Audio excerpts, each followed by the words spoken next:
Welcome to BCTA Ministry.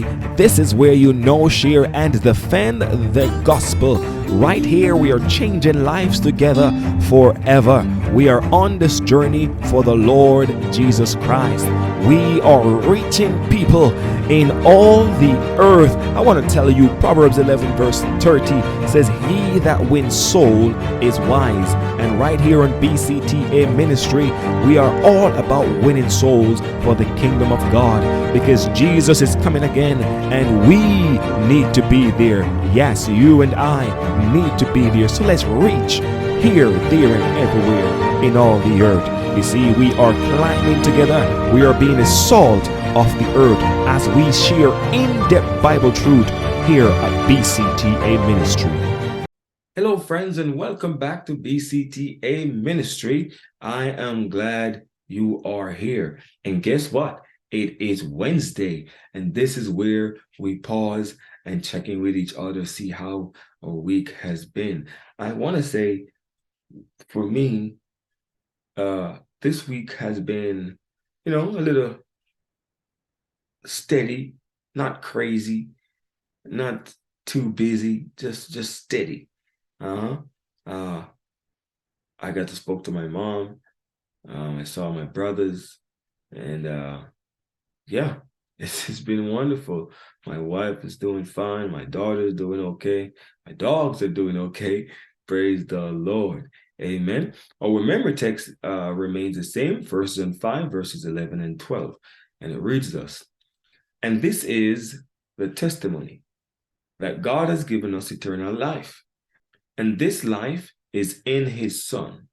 He who has the Son has life, and he who does not have the Son of God does not have life." Let us pray. Heavenly Father, we pause to give you thanks, praise. We ask you, Lord, that as we go with you, that we will have you, because in you was a life, and it was the life of men. We thank you for all you have done for us, all that you're doing, and what you plan to do. Continue to bless us, continue to keep us, continue to make your face shine upon us. In Jesus' name we pray. Amen. Now, today we will be looking at the sound of the trumpet. Amen. Now, when about to leave the disciples, Jesus did not, so what I'm saying, Jesus did not tell them that they would soon be with him. "I go to prepare a place for you," he says. "And if I go to prepare a place for you, I will come again and receive you to myself." He said it. John 14, verses 2 and 3. Paul, he tells us, the Apostle Paul, he goes further to say that the Lord himself shall descend from heaven with a shout, with the voice of the archangel, and with the trumpet of God, and the dead in Christ shall rise first. So when that trumpet sound, the dead, whoever died in the Lord, will come forth.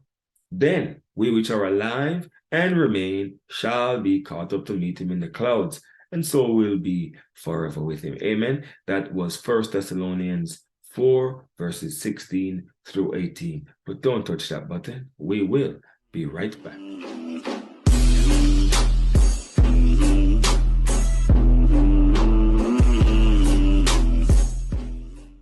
Welcome back. Welcome back. Now today is not a long lesson for us. Today is short and spicy, just right to the point, and I want to share it with us. Now, 1 Thessalonians 4, verse 13, the Bible records it like this: "But I do not want you to be ignorant, brethren, concerning those who have fallen asleep." This is Paul here speaking. "Lest," watch this, "you sorrow as others who have no hope." Now, one thing I remember saying to my mom is that we as Christians, we worry. But what we don't do is worry as the world worries. We have hope. We have faith in God, in Christ Jesus. Amen. So right here, Paul is saying, listen, don't worry. Don't be ignorant about those things. especially those who have fallen asleep, lest you sorrow as those who have no hope. Amen. Now, Paul points his brethren to the future coming of the Lord. Watch this. When the fetters of the tomb shall be broken and the dead in Christ shall rise. Amen. The dead in Christ shall be raised to eternal life. I don't know about you, but I want to be all my days. I want to be in that great getting up morning. Amen. Now, Paul, he wanted the Thessalonians to know the truth about those who have fallen asleep. Now, a lot of people these days would have it to say, one, when you die, your soul lingers around the place, your spirit goes here and goes there. And two, they also say that you go to heaven right away. The Bible does not teach that.